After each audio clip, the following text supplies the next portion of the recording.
societies of multicellular organisms that managed to coordinate and cooperate won over those who didn't. The most powerful states today are like, it's an amazing coordination machinery where we're all working together through rule of law. The fact is that those societies outcompeted those that didn't coordinate at all. So it can give sort of a false picture of, look at history, like coordination is everywhere. But I think what that doesn't take into account is survivorship bias.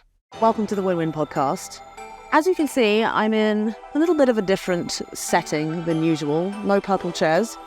In fact, no chairs at all, because I am here at Burning Man in the middle of the northern Nevada desert. It's called Black Rock Desert. And the reason I wanted to record here, in particular, my guest today, Kristian Rönn, is also attending. And Kristian just wrote a book called The Darwinian Trap about the topic of Moloch. We will be talking about not only like the nature of these coordination problems, these Moloch trap problems, as I like to call them, or as Kristian calls them in his book, Darwinian traps. But we also then talk about solutions to these types of problems and the different ways that we can design incentives, essentially redesign the competitive games that we play within society such that those games are actually good for us. Let's dive in.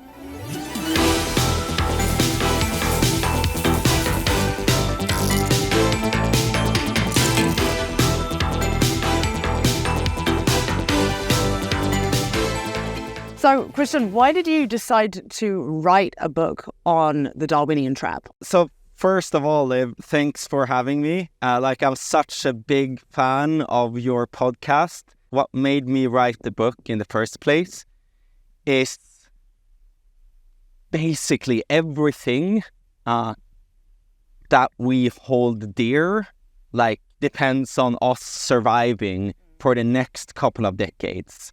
And if you look at the things that really threaten us, I mean, everything from climate change to potential nuclear war to AI gone rogue, they all are different facets of global coordination problems. So, I mean, we essentially behave in a way that we know is bad, like stockpiling more and more nukes to the extent that a nuclear war would kill 5 billion people. It's obviously bad. We all know it's bad, but we're still doing it because of the overall incentive structures. To survive as a nation state, you need to have more power than your neighboring nation states if you're all competing for the same resources. And same thing when it comes to climate change, right? In order to survive as a business, you need to be more profitable than all other businesses. So you get, more investments in the stock market, you can grow more, etc., etc. So unless we solve these global coordination problems, we are not going to be able to solve all of the other global catastrophic risks that threaten us. So that's sort of what compelled me to write this book, really to go into the root causes of why we are here and why this type of global competition is bad, but also the evolutionary origins of this type of competition.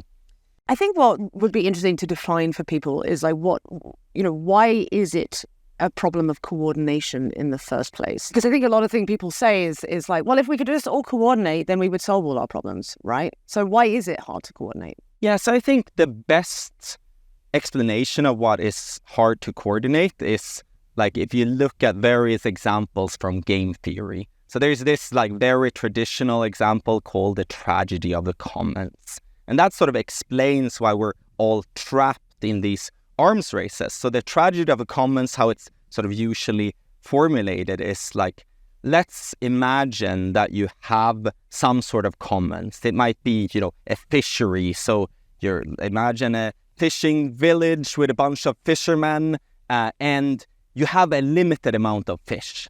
Every year, you want the fishing stock to grow back again so you can, have something to fish. Because if you fish too much, you're going to kill all of the fish and you're not going to have a business left.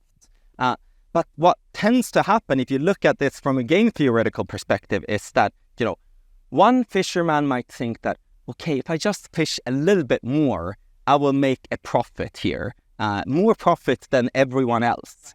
It gives them a little bit of an advantage. Yeah, it gives them a little bit of an advantage, like fishing a little bit more. But then all of the other fishermen are saying, okay, you're fishing a little bit more, so I need to do the same thing. And then all of a sudden, everyone is fishing too much, and the fish stocks gets depleted. And like whoever like says, okay, I'm gonna not play this game, I'm gonna like try to be sustainable, they're gonna lose to everyone else. So that's sort of what is happening. And I think like I just want to bring like another example of this, which is related to Burning Man. So on my way here to the podcast, there are these communal bikes called green bikes. So it's like a bike that anyone can pick from the community to, drive somewhere. And if you look at Burning Man overall, like resources are abundant. You can go anywhere to get, camps that are handing out food or like alcohol, things to drink and experiences. Everything is abundant. But bikes are not abundant. They're truly scarce resource. So on my way here, I saw a very interesting phenomena because I was looking for these communal bikes. And I saw 5 of them on my way to the podcast. But they were all upside down with one tire deflated. And what is happening here? What I think is happening is that once you find one of those bikes, you don't want to let go of that bike. You want to keep it. So you deflate the tire, put it upside down, so then you can pick it up whenever you want to and inflate the tire and make sure that, nobody else, such as myself, is taking the bike and driving away. Because then it will take some extra time for you to fetch your bike. So in a perfect equilibrium, everyone would coordinate and say like, we're not going to deflate the bike tires. The bikes are for everyone. But as soon as someone starts doing that strategy, then all of a sudden bikes are getting even more scarce. Right. So when you get a hold of a bike, you're thinking like, oh, maybe I need to deflate this bike myself in order to keep this green bike. And it creates this like negative equilibrium. That seems to be the crux of it, is basically there are certain types of competitive situations, certain types of games. So in this case, it's the getting a bike when you need it, whereby they have these vulnerabilities to certain types of strategy that once one person adopts it, it forces everyone else. It's like an analogy I also like is like, you're at a stadium watching a rock concert or something, and it's, one of those normal stadiums where if everyone is sitting down, you can all have a view. Yeah. But a few people near the front decide they want an even better view by standing up. Yeah. And now that little action creates this cascade effect, which forces everyone else to have to stand up too. Otherwise, you just can't see them because people are standing in front of you. So now everyone is stuck standing up, and because it's so loud, you can't easily coordinate to say, hey, everyone, this is stupid. Why don't we just sit back down again? Because now no one's got a comparative advantage over anyone else. Everyone's in the same sort of head distance, but now it's standing when we could have been sitting.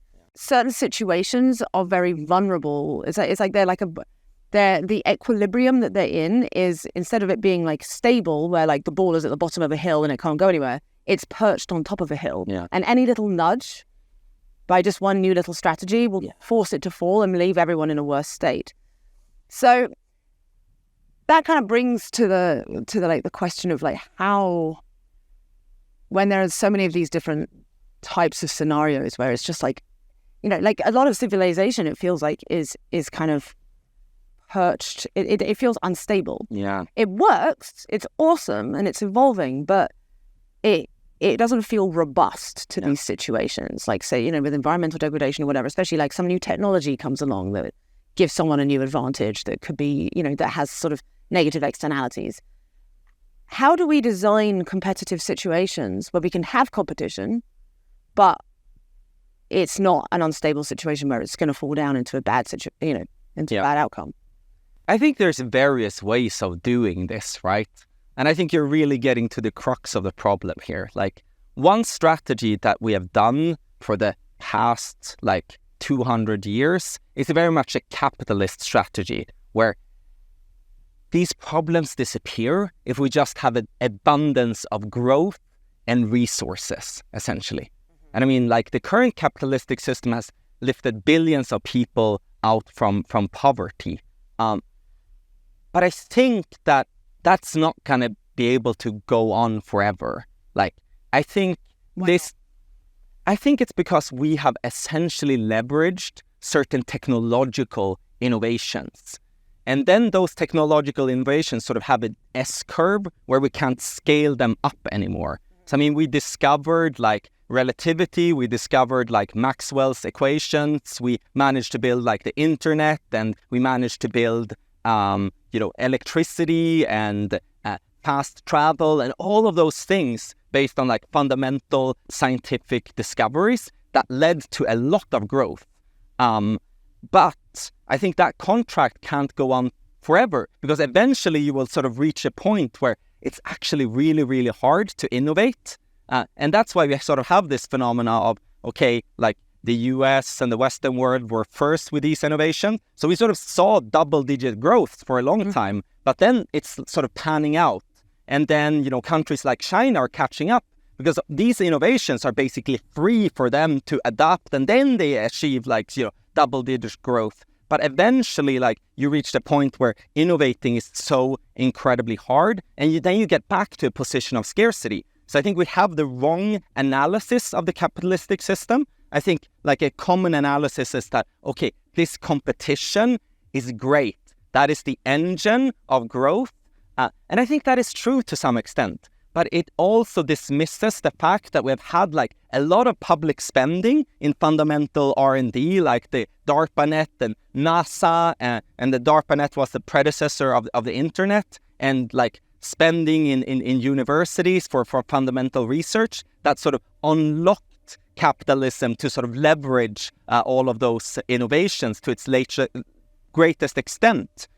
So I think like if we look at the rest of history where you have sort of a proto-capitalism without these technological innovations, you're actually seeing like very ruthless competition. So I mean, imagine sort of, societies back in the days where, basically didn't have any rules. I mean, most people sort of lived their lives without too much involvement from the state at all. You might have a feudal lord, but a lot of people didn't even have a feudal lord. They just lived like sort of very free lives, but they did so within like a context of very constrained resources, which meant that the best strategy in order to survive might be to mobilize a lot of men and pillage the, village nearby and kill a bunch of people. And I think we see the same type of equilibria in nature as well, right, where it's a dominant strategy to be perhaps a predator and chase and kill other prey, or it might be a dominant strategy to sort of be a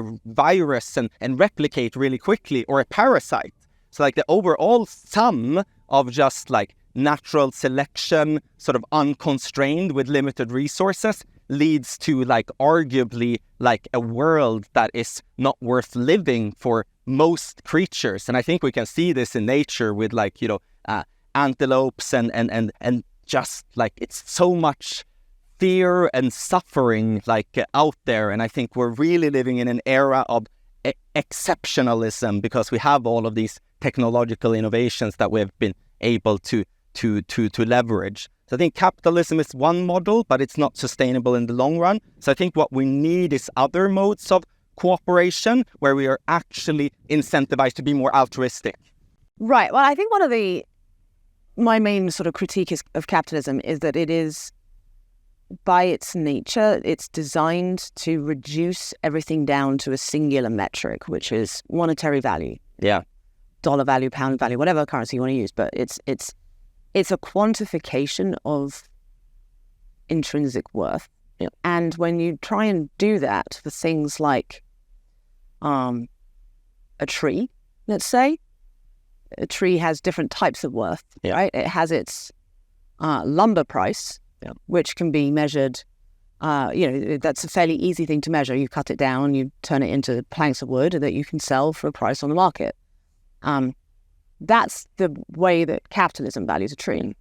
But a tree also has a bunch of other values, such as stabilizing the soil or producing oxygen or providing habitat for creatures. insects and such, and which we then rely upon for maintaining our ecosystem and food supply and so on. And it fails to account for those values. Yeah.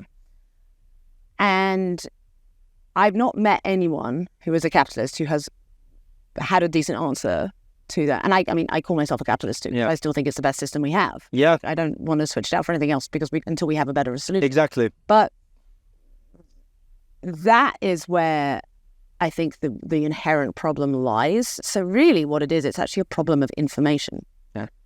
It's the system's doing its best under its current capacity for understanding, gathering information about the true value of things. Yeah. And so that's where, and so it by not having sufficient information about the true value of something, and it condenses it down into like it's just low, this singular metric. It leaves the system ripe for exploitation and like having lots of externalities in the future. Because really, like that's when you hear people talk about, oh, we're in this like sort of open loop resource extraction system. It's not. By definition, it means that it's like palming off a bunch of costs. It's only measuring the immediate costs, yeah. But it's blind to the long-term costs of this like extraction. If you're extracting faster than the ecosystem can replenish, so it's really an information thing. So I wonder, like, what do you talk about in the book about ways to try and like improve quality of information? Because coming back to my Moloch, right, when you talk about some of these examples, like climate change, companies polluting, they don't want to degrade the atmosphere or pollute the atmosphere with too much CO2 or methane or whichever greenhouse gas you want to talk about. It's not like they're like thrilled about doing this. It's just that like informationally, it's like a little bit muddy. I mean, you could argue we've got enough information to know that stuff is bad, but certainly at the time when they first started their business models, it probably wasn't that clear. And then, of course, the incentive is to use it. So, like, how can we better improve information flow so that people can actually see the long-term effects of actions better? What a great question. So I talk about that quite a bit in the book. And to sort of take a step back, like when you describe sort of capitalism and Moloch, in the book, I sort of define the concept that I call like Darwinian demons, which is sort of similar to Moloch. And I define it in evolutionary terms. Like Darwinian demons is a selection pressure where it's adaptive for an agent. It can be a human, it can be an animal, it can be like a state or government or corporation. It's adaptive for an agent to adopt a strategy that negatively affects everyone else. So I sort of define Moloch or Darwinian demons as this sort of selection pressure. So to answer your question, like how do you change the system? In order to answer that, we need to sort of deep dive into what is the problem with the current system. And I think it's natural selection fundamentally is an optimization algorithm that can't predict consequences in the far future. It can only know that from one generation to another, what is an adaptive behavior that maximizes survival right here, right now. But it doesn't predict what will happen like many generations down the line. It's fundamentally incapable of doing so. So capitalism works through natural selection. Our entire evolutionary history, in fact, works through natural selection. So I think we need to solve for two things here. Like, we need to build a system where we're actually incentivized to predict future consequences and future externalities in a holistic way that goes beyond like very narrow success metrics, like profit. So that's the first thing. We need the prediction component. But secondly, we also need the incentive component. So let's say we predict that, your actions might have negative consequences like X, Y, and Z. We need to create the right sort of mechanism design where you're actually incentivized to behave in a way that maximizes like what we intrinsically value. And what we intrinsically value is probably not profit. We want to use that money to buy things that will make us happier and, live better lives. overall. Or we might like intrinsically value nature just in and of itself, for instance. So I think, you need to look at those two components. And in the book, I talk about the concept like called reputational markets, which is essentially based on the idea of prediction markets. Explain briefly what a prediction market is. So let's imagine like a normal financial market. I might bet money on like Nvidia stock, for instance, because I predict that, in the future, due to the growth of AI, demand for like their GPUs will go up, and I will make a lot of money from that prediction, right? So you have sort of normal stock markets that has an element of prediction into it. Like prediction markets instead are like purely focused on the prediction in and of itself. So like one prediction could be like, who is going to win the Euro World Cup, for instance. So that could be sort of, one type of prediction. Another prediction could be like, who is going to win the presidential election? Or like another prediction could be like right before Russia invaded Ukraine, or Russia going to invade Ukraine in the first place? And so it sort of operates a little bit similar to sort of a sports betting market almost. So if you are correct in your prediction, you're incentivized, because then you earn more money than anyone else. And the thing is that it's strategy agnostic. That's the beautiful thing about it, because different types of predictions might have like different types of modeling features. I mean, let's say you want to predict like the soccer game and the outcome of that. Maybe the best way is to look at, who is in the team and what are sort of the weather parameters, and, the people that are experts build like really detailed models of that. But if you sort of predict, is Russia going to war, you might have like different types of input parameters. So it's fundamentally agnostic to what extent you use mathematical modeling or super forecasters or AI, like whatever is the best strategy to predict will win in the end of the day. So how does that tie in with reputational markets? Yeah, so it's a reputational market is essentially a prediction market with a few tweaks. So first of all, instead of predicting like a lot of prediction markets have like fairly useless stuff.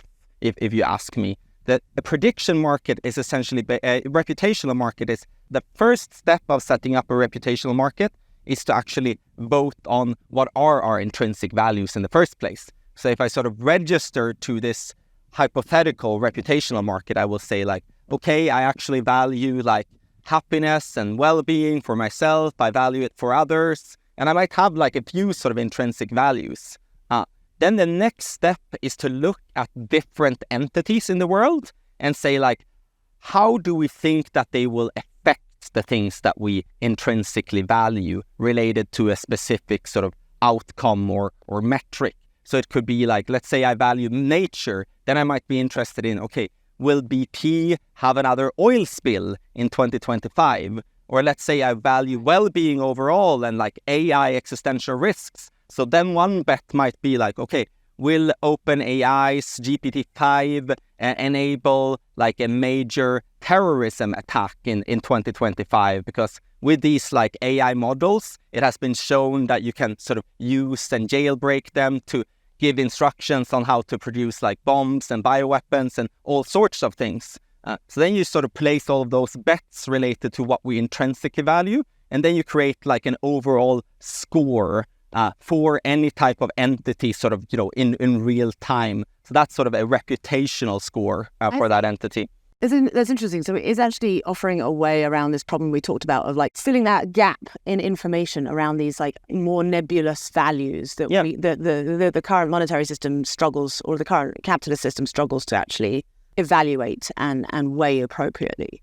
Exactly. And I think moreover, it sort of offers a decentralized way of doing so. So you're not saying that, this bureaucrat here in the government is the arbiter of truth of what is right for human beings. It is very dynamic. And I mean, markets can adapt to whatever is happening. So if it turns out that, a bunch of safety researchers are leaving OpenAI, they're like, I think actually that should affect the prediction of them enabling like a major terrorism attack in like 1 or 2 years. So the market can sort of adapt And one more thing that I think is important to say around reputational markets is, okay, why would anyone care about their score in the first place? So, I mean, you have these reputational markets that are saying like, okay, this company has a good reputation, you have a bad reputation. Like, why should anyone care, like, in the first place? Why not just ignore your score? And I think the beautiful thing is that when you actually look at power in the world, it is more decentralized than you think. Like, the entire world economy is super decentralized. So if you take something like building an AI system, I mean, you do not just need like talented engineers. You need GPUs from NVIDIA. NVIDIA needs, the foundries from TSMC. TSMC need lithography machines from ALSM. All of them need, minerals, critical minerals from, different mines in, China and DRC and South Africa. So you have this like incredibly interdependent system with several sort of, more or less bottlenecks. So if you remove a certain resource from that entire value chain, the value chain will more or less collapse. So let's imagine a system where actually, like, if you are NVIDIA, you might think that, like OpenAI just got a very low rating because of, they're not taking safety seriously. Maybe we won't deliver, chips to NVIDIA, to OpenAI. But then the question is like, why would NVIDIA care? So the mechanism here is that what if your score depends on you sanctioning someone with a low score? So let's say you choose not to sanction OpenAI when you're NVIDIA, then that might affect your score. And you might be afraid that if you get a lower score, you might not get access to the chips from TSMC. And they might be afraid that, if our score gets downgraded, if we don't sanction, we might not get access to, this type of machinery from ALSM, or you might not get access to investments from pension funds. So I think you can create a sort of new equilibrium where actually everyone cares about their overall reputation, because you will be sanctioned by someone else in the value chain if you don't care about your reputation. What stage is this at in development? Like, I love the idea in terms of it seems like a very elegant solution, or at least partial solution to this issue. But it's not. My inner cynic feels like it's going to be so hard to get it to catch on, given that the incentives are for companies that are currently doing a lot of like shortcutting, harm externalizing practices. The incentive is for them to not have this. They if they can get away with misbehavior without reputational costs, why would they want to essentially have such a reputational measuring system in existence in the first place? What are the how-to steps of how to get this established worldwide? Yeah, I think you need a injection from like a powerful player in the global value chain network that actually genuinely cares about someone's score. Because otherwise it's almost like an infinite nesting doll, like Russian nesting doll, meaning that, okay, OpenAI would care because, maybe NVIDIA cares, but NVIDIA would only care if TSMC's care. And right, exactly. then you if nobody cares, you don't have an injection of caring into the system in the first place. And I think the most likely injection of caring would be through something like pension funds, for instance. So, I mean, pension funds, at least this big sovereign wealth fund like the Norwegian or Swedish sovereign wealth fund, to some extent a lot of other sovereign wealth funds as well, they're sort of, the way they think about things is, okay, how can I maximize sort of, the values of the pension holders, like the people whose fiduciary duty it is for me to protect.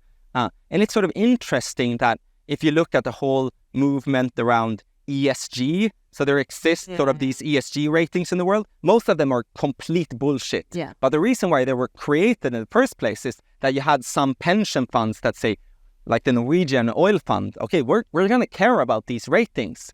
And them caring, because pension funds overall in the world economy are responsible for 53% of global investments. So if they start to care, like the private equities that they invest in need to care, and the portfolio companies of those private equities needs to care, and the supplier of them needs to care.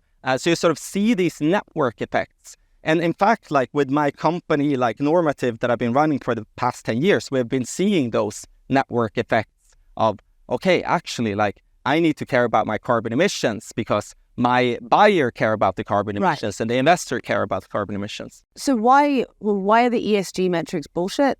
And how do we ensure that these reputational markets don't fall into the same category? Great question again. They're bullshit because they're too narrow. Like, well, if you look from sort of an evolutionary... They're too gameable. Yeah, they're too easy to game, essentially. And, I mean, take, for instance, like, Shell have a higher ESG rating for a long time than Tesla, which is absurd. It's absolutely absurd. Well, how have they managed that? Because in the end of the day, the way they measure success is through, like, do you have a certain amount of policies in place? So you can essentially game the whole system by just creating paperwork. Oh, I have a human rights policy. I have a equity, diversity, and inclusion policy. I have a reduction target. And you can just produce all of these papers and like, oh, fantastic. But that's like much easier than fundamentally changing your business model to like, I don't know, like electric cars or low emissions products and so on. So they're way too easy to game.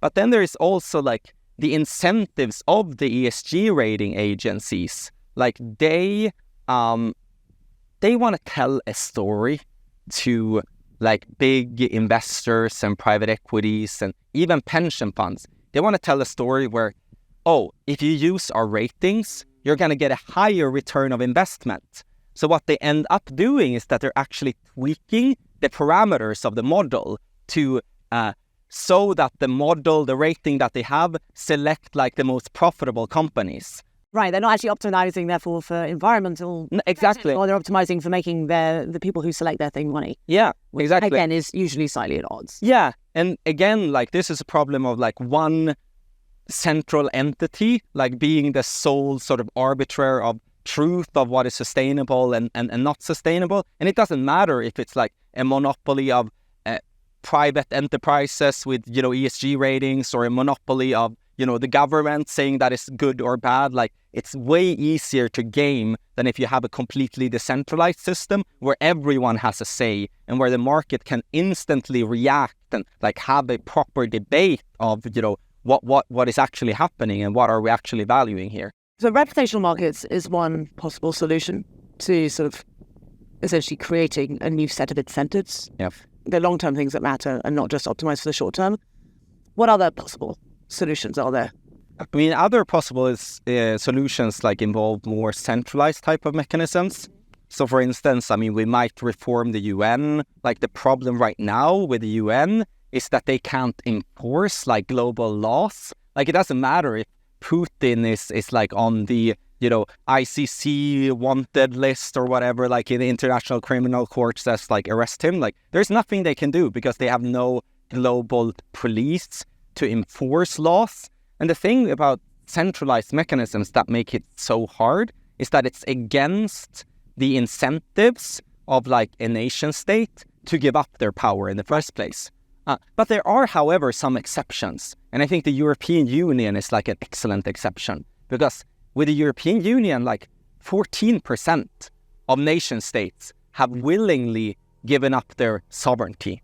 And it has been stably giving up their sovereignty over time. Like unlike the UN, which was formed right after like a world war, and okay, we need to prevent this from ever happening again. It was formed after catastrophe. Like the European Union was also formed after the Second World War, to be fair, but it has constantly expanded because the incentives to join for a lot of countries are actually higher than not being a part of it.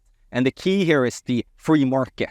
Like for a lot of countries, like being a part of the European free market is so beneficial. So you're willing to give up certain parts of your judiciary and self-governance in order to join. the thing is that, I think over time we might have something close to like a world government through, a union of unions. But the timescales at which that operates is just so incredibly slow. And I think one could argue that it's not gonna happen like at all. I agree. That said, it's not strictly obvious to me that while there are benefits that come from, for example, having, this very centralized, powerful global, essentially adjudicator of the world, including like an ability to police stuff, is that takes away, like that opens up the realm of potential tyranny. Yeah. Extremely. And that is arguably as terrifying in many ways to me, because we've seen sort of like oversteps. Like because no centralized agency is perfectly good at what it's meant to do, and in fact often they're like the more centralized and like powerful they become, the less error correction mechanisms there are within them, and thus the more likely they are to go awry. Like you see that with like the WHO, which did about as bad a job with COVID as it could possibly do. It managed to both fail to contain the disease and also completely destroy public trust in important disease mitigation things. So we're arguably in a worse state should the next pandemic come along, which may be much worse than COVID. I think we're going to be even less equipped to deal with it because so many people are quite rightfully distrustful and pissed off with like centralized agencies around like public health. That's just one example. So really like a long-term solution I think that we need in that realm is, yes, having more powerful centralized agencies will help with certain things around resolving the tragedy of the commons, but then that opens up this risk of like essentially, so like if Moloch is the god of decentralization, decentralized game theory gone wrong, there's the god of centralized sort of bureaucracy gone wrong. Yeah. I like to call it this thing called norm. It's like what's the vibe? If Moloch's like, I must win. Yeah. I must win this war and screw the consequences. That's Moloch's vibe. What's the god of bureaucracy, where it's just like this stagnant paper pushing, like, have you ticked this box? Oh, you haven't. And then like they're very like rule sticklery and inflexible, and this little dust devil coming. There's my data. Yeah, there we go. I got some in my eyes. I call it the norm, like for Norman. Yeah, it's like how do we design a system that takes the best bit of centralization, but also the best bits of decentralization? Yeah. Such that, it's like a third attractor state, as Daniel Schmachtenberger likes to call it. Yeah. Which minimizes the risk of like game theory driven chaos and death by bureaucracy and potential risk of totalitarianism forever. Yeah. What's the third option? I mean, first of all, like the totalitarianism like really worries me because there's death of bureaucracy and stagnation is one aspect. I think another aspect is like Goodhart's law, which is essentially like when you have a particular metric, it ceases to become a good metric because you can sort of hack that metric. Right. And you see that in bureaucracy like a lot, right? Let's say, for instance, policing in the United States, a lot of police departments, it might seem super reasonable to have some sort of ticketing quota to make sure that police are doing their jobs, bringing in like revenue to the police department and the county overall. But that leads to sort of an incentive structure where the best way of doing so is just to be super aggressive in your policing, and then it erodes trust, deteriorates trust in local communities and so on. And I think like on a global scale, it could be much worse. Like, let's say your only success metric is we want to reduce existential risks at all costs. Then we get something that, like Nick Bostrom calls this high-tech panopticon potentially, where, you build a surveillance state where everyone is surveyed at all points in time to make sure that they're not doing something risky, and you just have this like global tyranny, which would be absolutely horrible. So I think Something like this wouldn't be allowed to exist, but no, exactly. it's very like laissez-faire, like it's the phrase safety third. Yeah, exactly. You're way too free here. It's the most alive I feel. This place. It's like, yeah. If you want to climb that big structure, you want to go 40 feet in the air without any safety measurements, go for it. Like, fall at your own risk, Yeah. But that is, the inverse of like this sort of like safetyist culture, which many people who are very pro-centralization want. Yeah. And that is, extremely terrifying. It varies from person to person. Some people find, I think depending on your risk tolerance, some people find the idea of like decentralized chaos more scary, and others find centralized tyranny more scary. I think I find both. Yeah. Really terrifying. I want something, I want neither. But I just interviewed Nate Silver, who just wrote this book on, basically the different appetites of risk. Yeah. And like these different communities. He calls it the river and the village. And the village is kind of like the sort of the centralized establishment, which tends to be very risk averse and more of like wanting the safetiest culture. And then the river, as he calls it, is like this sort of mixture of like gamblers and VC and like techies and Silicon Valley and like people who are very like they love calculated risk or even uncalculated risk, but they're much more risk tolerant and they're much more into decentralization. So it's really again it's like this tension, like a lot of this sort of culture war we're seeing going on is this tension between those who want more centralization and those who want more decentralization. Yeah.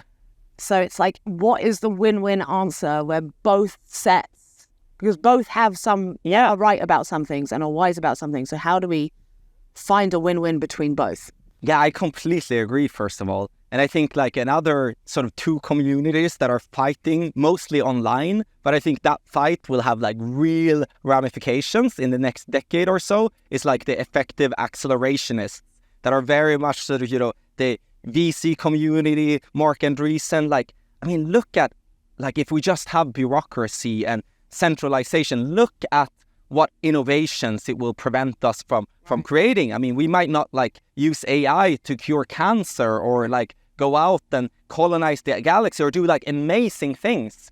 We might not be able to have reputational wealth. Yeah, exactly. We might not be able to have that either, right? Yeah. And then you have, like, I think on the other camp, like the more risk-averse sort of effective altruists that are like, we need to stop this, like, right now at any cost, more or less. To be fair, I don't think it's just, like, a lot of effective altruists are not wanting to stop AI, but they're No, not. I agree. Yeah, but it's true that there is a subset within who are, like, very much like, we need to stop AI. Exactly. I think the average effective altruist is, like, very pragmatic and sort of, see both sides. But then you have sort of very, very extremes of effective altruism, right?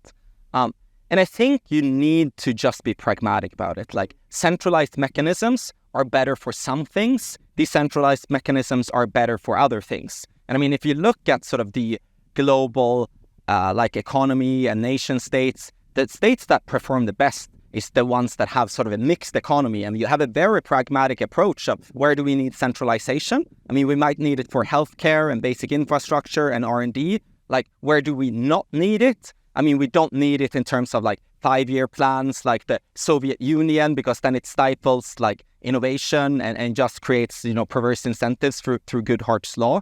So more concretely, like, how can you combine the both? I think like AI presents like such a good opportunity to combine both of them, because if you look at sort of the global system of like artificial intelligence and the value chain of AI, it is actually highly decentralized. So, and what I mean by that is different nation states are dependent on each other, and especially China and US are depending on each other in a way that is not talked about enough. So now, for instance, you have US export controls. The US don't want to give access to high-end GPUs to China because they might use that to create like more and more capable AI agents that can be used for like military purposes and a whole host of things. So they are frozen out from getting access to the high-end chips. The interesting part here is that TSMC and NVIDIA and sort of the companies that are under the US sphere of influence, they're completely dependent on rare earth minerals and sort of mineral inputs into the semiconductor industry. And when you look at that, like China and its allies in sub-Saharan Africa has complete control over that. So that level of decentralization could create the right conditions where eventually China could say that, okay, we're going to have like export controls against you. We're not going to give you access to all of these rare earth minerals.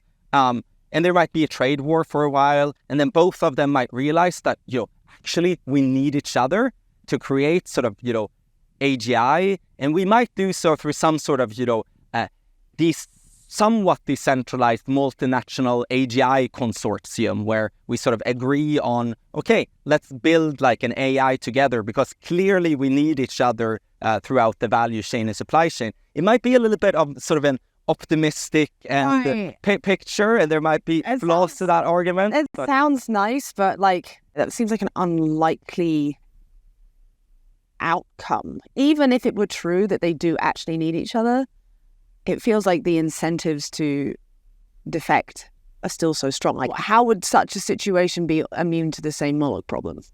I mean, I think because there is this like clear interdependency, similar to like our cells in our body need to coordinate. Like, you can defect, and that's called cancer. But if you do so, like you kill the entire organism. But then cancer continues to exist. Yeah. What happens, right? So because it's not smart enough to see what the long-term effects of its behavior is. Ooh, I actually want to take this in an interesting direction, because I think like one sort of objection that I hear a lot is that global coordination and cooperation is more or less evolutionary inevitable. Like, look at every major evolutionary transition that we have had, like coordination. Yeah, it's more coordination. Like micromolecules learned how to create the first metabolism, then sort of, RNA and lipid cell membranes created sort of the first protocell. They coordinated and created like big clusters of cells that we call multicellular organisms. We include them, right? Societies of multicellular organisms that managed to coordinate and cooperate won over those who didn't. Like, I mean, the most powerful states today are like, it's an amazing coordination machinery where we're all working together through rule of law, etc., etc. And the fact is that those societies outcompeted those that didn't coordinate at all. So it can give sort of a false picture of, look at history, like coordination is everywhere. But I think what that doesn't take into account is survivorship bias. And to explain survivorship bias, there's this like World War II analogy. So, during World War II, you had a lot of, planes that went out on bombing skirmishes. And then when they come back, statisticians looked at all of the bullet holes in the airplanes to see like, okay, where do we need to put extra armor in order for the planes to survive? And it turns out that all of those bullet holes were like around the wings of the planes. And then you might conclude, okay, we must put more armor in the wings because no bullet holes were around sort of the engines. But actually, like the planes that hit the engine, those pilots crashed and died. So they never came back. And I think we are committing this sampling error globally because planet Earth is just one single data point. Like, we don't know what looks like in other worlds. Like, there might be other planets where, in fact, like, multicellular life might form really easily. Like, Nick Lane and other, like, biochemists seem to think that, and I think they have strong arguments. It's basically just chemistry to create biogenesis. But then in that biogenesis, let's say thermal vents in the ocean floor, maybe viruses evolve really early, and they kill all of life. Or maybe a super predator evolves really early before life can sort of, properly diversify and kills everything. So there might be sort of these defectors throughout evolutionary history that kills all of life. So the question is, do we see the similarity to bullet holes in our plane, in our evolutionary history? And the fact is that we do. And I can't believe this is not more talked about, but like arguably 5 out of 6 major mass extinctions was caused by life itself. So essentially like bacteria or algae having a mutation where they're incentivized to just grow and multiply really, really rapidly. But that multiplication creates like runaway climate change or like acidification of oceans and almost kills all of life. And that has happened like again and again. So I actually think that life through natural selection is less stable than we think. And Bostrom sort of has this analogy about technology. We invent new technologies and it's almost like picking a ball from an urn, where some balls might be white and it's clearly beneficial technologies, but others might have a dual use that can kill us. It might be AI, it might be nuclear weapons or something else. And it's actually black ball that can kill us. And I think the same thing exists in mutation through evolutionary history, in biology itself. But then, isn't that just a question of timescale? Because there are all these, we've had all these like 6 mass extinctions and so on, but if you zoom out far enough, life has still prevailed. Yeah. And you could argue that it's still on this trend of increasing complexity, even though it might have these sudden like mass die-offs and so on, like these. Basically, if you zoom out enough, it seems like it's like a 1 step backwards but 3 steps forwards type of situation. But I guess your point is that we can only be here to say that in the worlds where we happen to have been lucky and survived. Yeah. We don't know whether like it's a true fact of life that coordination always exists, or that we just happen to be extremely lucky on the one planet where life itself has managed to survive its own like inner self-destructiveness. Exactly. Right. I mean, we will always have like a biased sample. Our mere existence of like being here, like asking the question. Exactly. And so I think the best we can do is sort of look at our evolutionary history, but also look at where are all of the aliens? Like, we don't seem to find aliens anywhere. And like, there's different solutions to the so-called Fermi paradox. Like, why don't we see life everywhere? I mean, if you look at population curves, they tend to go up. And cosmically, that should be the case as well. It should be sort of an adaptive strategy to go out there and colonize the universe. And in fact, you could colonize the entire Milky Way galaxy within like a couple of million years, which is nothing in cosmic timescale. So we should see them everywhere. And one explanation might be, biogenesis, it's super hard for life to form. Or it might be, life always kills itself because of dangerous technologies. But I actually think that Moloch, or like Darwinian demons and multipolar trap, is just one continuous long filter, because we're constantly picking those balls through like mutation and natural selection. Right. Of just like basically a cancerous type species coming along and doing the cancerous thing. Exactly. Right. And I think it's actually worse than just picking the balls at random, because I think we're sort of incentivized to pick darker and darker shades of gray balls. Like if you plot sort of, the evolution of civilizations, you had maybe some civilization back in Mesopotamia, or like, modern day Iraq that invented iron and they could produce better swords. So they built an empire around that. You might have the Mongol Empire that realized that, we can actually have like archers on horses, and then we will overpower everyone else and build an empire. So you sort of have these selection pressures for more and more dangerous weapons over time, from like swords to Gatling guns and machine guns to nukes, and now potentially like, rogue AI or like bioweapons, where you need to just innovate like worse and worse and more dangerous things, and there's a selection pressure to do that. I buy the logical arguments, but it's just like, it's such a gloomy and seemingly hopeless situation. If that were to be true, I kind of don't even want to like subscribe to it. Intuitively, it just doesn't feel like that's the case. If that was truly the case, that like basically it's inbuilt in nature, that it's like almost the odds are overwhelmingly against any one planet from actually really just persistently making it. Yep. Do you discuss solutions to that if it were actually true? Yeah, I think what gives me hope, at least. So I have to admit, that gives a super gloomy picture. Yeah. And when I first got that idea, it was like back in high school when I played around, like I wanted to be a better Python programmer. So I built like evolutionary simulations. Mm-hmm. So agent-based simulations where you sort of had mutations, predator-prey dynamics, like virus-host dynamics. And I'm like, whoa, life dies all the time in these simulations. Like, why is the same thing not happening on sort of planet Earth? And then as I sort of deep dived, I'm like, whoa, maybe actually the same thing is happening, but we're just like extremely biased in, the way we look at our evolutionary history. But what gives me hope here is the decentralization of things. Like, I think we live sort of in a system where everyone in some respect is dependent on everyone else. So like I have this example in the book, like, let's imagine you want to create a chicken sandwich from scratch. It sounds like the easiest thing ever to do a chicken sandwich. But let's say you can't buy any tools or raw materials from everyone else. Then you're basically back to stone tools. Yes. So you need to grow the grain, you need to figure out how to mill it, you need to feed the chicken. And there was actually a guy on the internet that tried to do that. And it took him 6 months, and it costed him $1,500 to create a simple chicken sandwich. So it just is a testament to how extremely interconnected power actually is.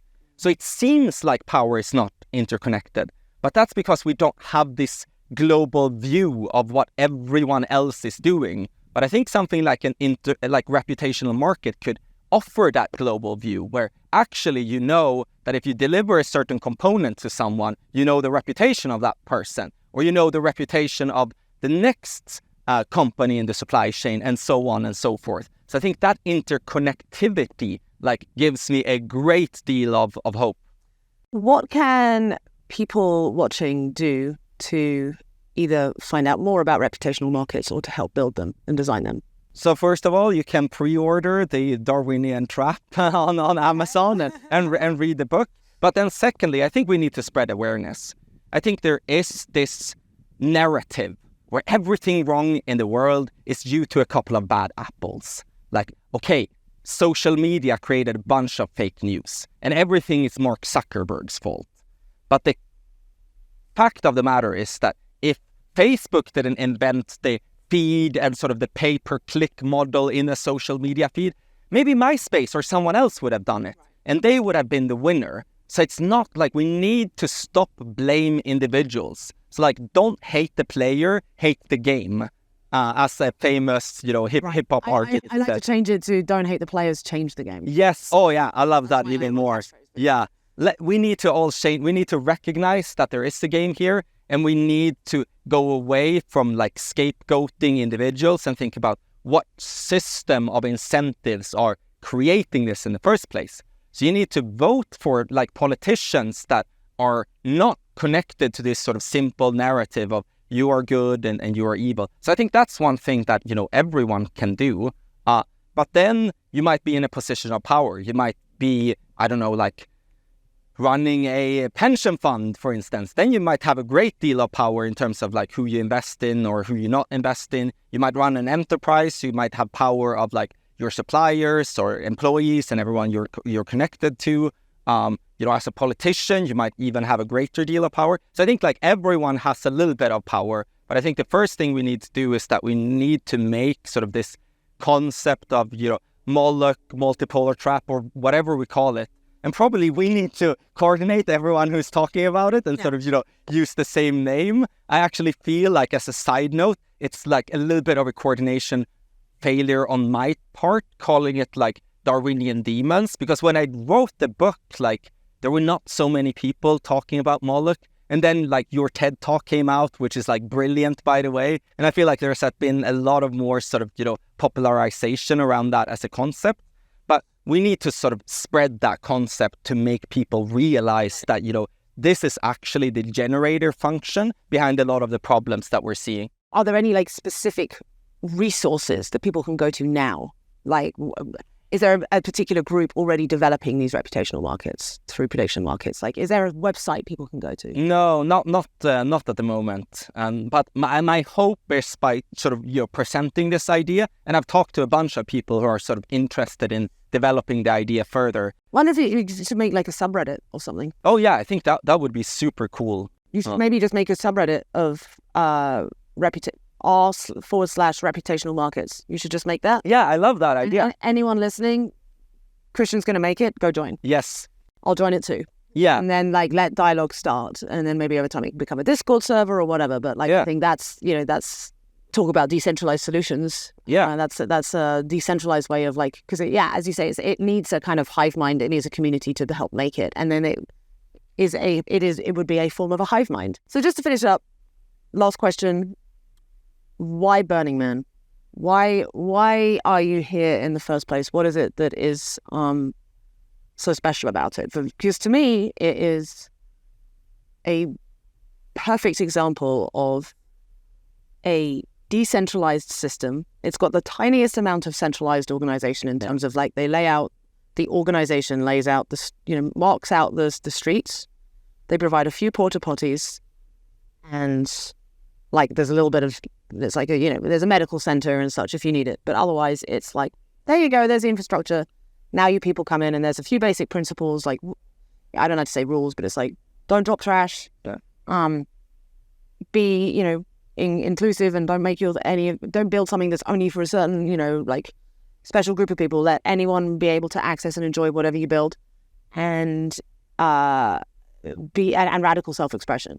Don't become a monoculture. Like, you want to be into hip hop, you can. You want to be into metal, you want EDM. Like, I mean, these are different flavors of music, but it's just like different like styles of aesthetic.